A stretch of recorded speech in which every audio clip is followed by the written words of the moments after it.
classes. So we have all of that for quiz 2 next meeting. Yan. So this is generic classes. Yan. This will be our topic today. Okay. So first, let me create a generic class. So how do we create a generic class? Generic classes is like other classes, like Java class. Yan. So this will be my Java class called box. Okay. So how do we define or declare a class as a generic class? So we're going to add an less than and greater than. Okay. And then inside, we're going to specify a letter. This can be any letter. Ayan, it's up to you what letter. Okay. So next is we're going to declare a constructor. Because every time you instantiate the box class, constructors will be called. So this will be the constructor for box. Ayan. Okay. So we are required to include a class variable. So this is called a class variable item. The data type is unknown. Okay, that's what generic classes are for. So anything that is in this variable t will become the data type of the class variable, the data type of this parameter in our constructor, and it will be assigned to our class variable. So let us declare or instantiate the box class. So how do we instantiate the box class? Same with other classes. We type in the class name followed by less than, greater than, followed by the data type you want. Okay. And then we're going to specify the object variable. This can be anything. Ayan. And then new. Okay. Followed by our box class. Okay. Less than, greater than. Followed by the value that will be assigned in our constructor. So in this case, our box generic class is of type string. So this is now a string. String, lahat dito is of type string. So all t variables here, this one t is string. So meaning we can only input string items. Okay? So as you can see, this is the string. If I change this one to integer, okay, instead of string, I will change this to integer. We can now input a number. So this is now a number. Okay, so we have the following. Okay, so we have, sorry, this is integer. Okay, ayan. This is the integer. Alright. So, that is how we declare. And we can also declare double. Okay. So, double is decimal points. Ayan. So, we have a double. Okay, mali spelling. Double. Yan, this will be ABC2. Yan, there you go. So for your quiz next meeting, Friday, you're going to look for or identify the line number where it contains an error. Yan, so for example, you have an object variable with the where the input is not a double. So what is the line number? This is 14. 15, 16, 17. So your answer will be 17. So that will be your quiz next meeting. You're going to answer the line number which contains an error. So the question now is, why is this an error? Because the type is double and you inputted an integer. So this should be changed to a double. Okay, aside from doing this, we can also instantiate directly like this. Ayan, so pwede yan siya diretso. Ayan, okay, so I can input a number. Okay, di ba? So instead of doing that, you can input a number. You can input a double. Okay, so this should be a different name. Ayan, you can input a string. Ayan, there you go. So this can be a string as well. Okay, there you go. So we can also do that. Ayan. So we cannot do this. Okay, if you want to do this using a standard class and not a generic class, how do you do this? Okay, so let's change this one to a standard class. So this will be, ayan, open and close. Okay, so we will have a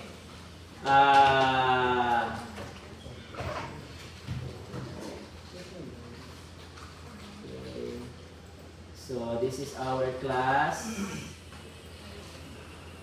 Okay, and then let us, okay, let me just delete this one.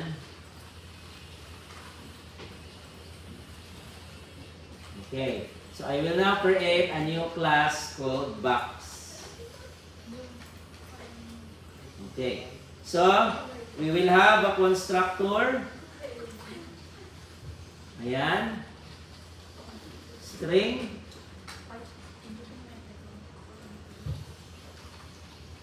And this one is int.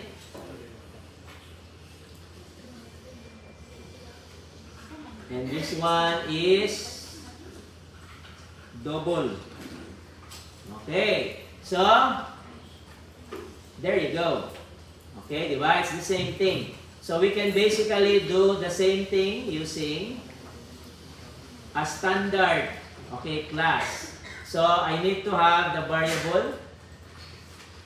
Ayan. So the only problem is the class variable. Because your class variable is going to be assigned with the value in the constructor. So you cannot automatically change it to string. Ayan. So you may need to do something like this. A, B. Okay, maganito ka pa. C, which will cost additional code. Ayan. So this is C. Okay, di ba? So A equals to A. Ayan. So this is this dot A. Okay. And then this one is B. So you need to do this because you are not using a generic class. Alright? Okay, so as you can see, it's additional word. Ayan. Okay, let's proceed to another example. So we're going to convert the previous example last meeting to a generic class. So as you can see here, our dog class is now a generic class. I have two, okay, generic, the dog class is assigned with values T and U. So T can be any type, U can be any type. Okay, so every time you instantiate the dog, it will require doing this. Okay? So in this case, we are assigning string for T. Okay? And U is of type class. ABC is type class. That is what we will use in the constructor of the dog. So owner is ABC. Bulldog is name. Okay? Ayan. So, where do we assign the name? We assign it to our animals abstract class. So, the abstract class requires you to input name, which is of type string. Okay? So, the name here can be of any type. Diba? That's why we need to convert this to string. Okay? Ganyan.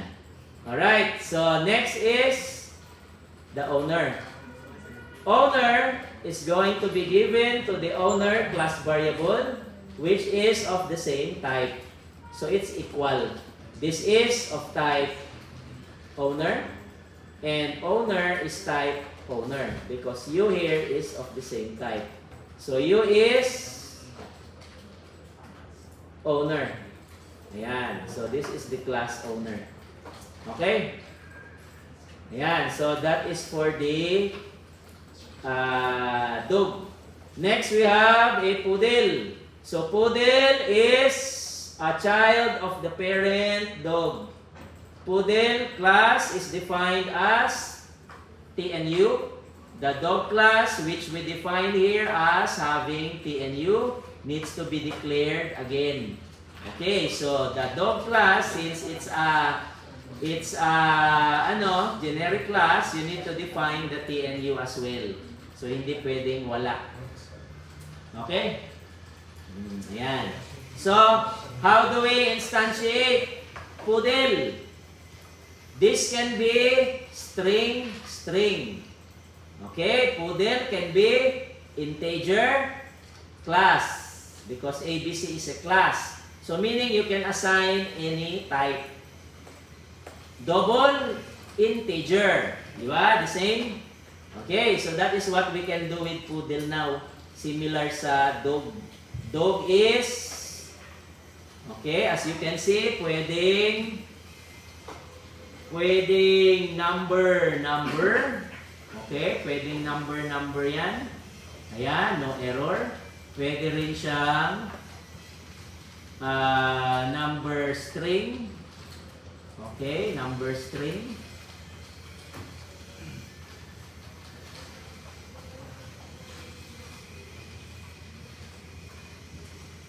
Okay, like ang number. Ayan, number string. Okay, pwede din siya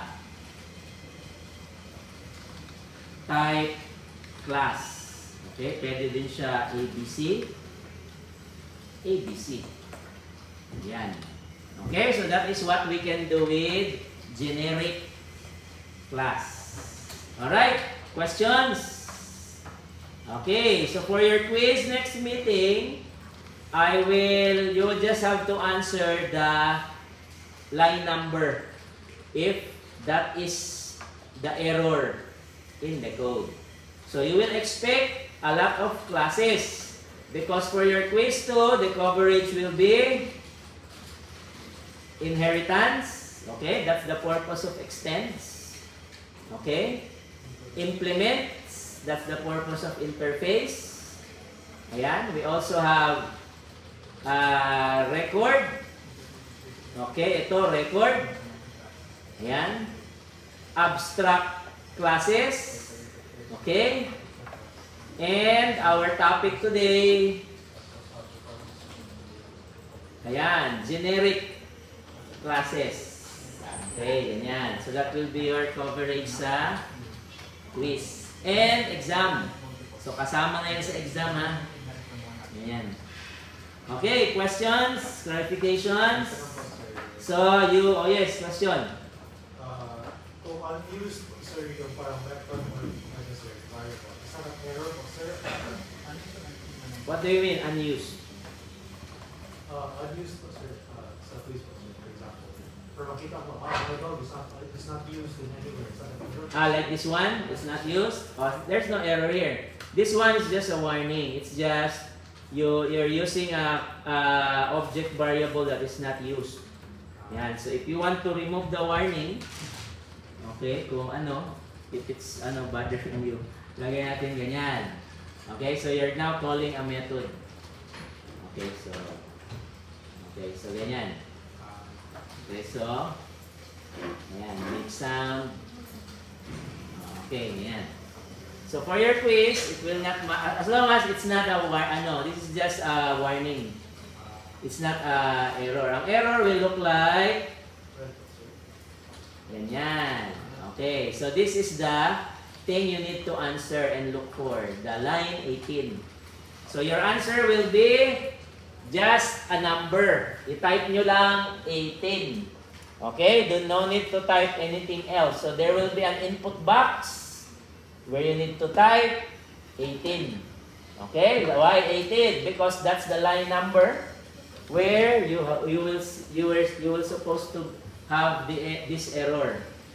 Yan. Okay? So warning is not a problem. Ito lang error. Ayan. Okay. Ayan. Alright. Other concerns? Questions? Okay, wala. Wala nang question. Okay, so read your exercises 1 to 6. So try finishing 1 to 6 before the end of midterm so that you will have a complete midterm grade. Yan. So if you still lacking any exercise, all your grade will still be tentative. Okay? So meaning may kulang requirements. Dili. Wala ka pang delete order no code. Okay, attendance. Oh, yan. Ablanque. Oh. Wala. Oh. Bartolata. Present. Kalipusan.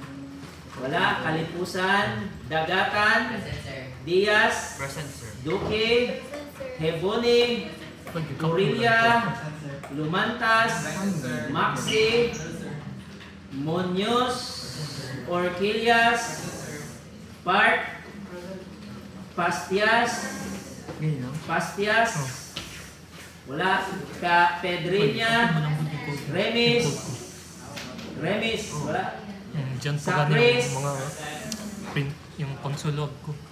Sapris sa Lising. Sarona. Wala. Sasun. Wala din. Tio. Balyares. Wala. Balyares. Okay, exercises ready for checking. Check, sir.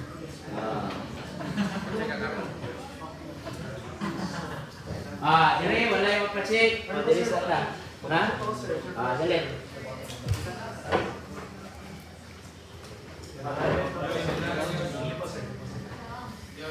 Sige, answer yan? 4, okay. So it will need supplier. Okay, so 3 customers. Okay, good. And then supplier.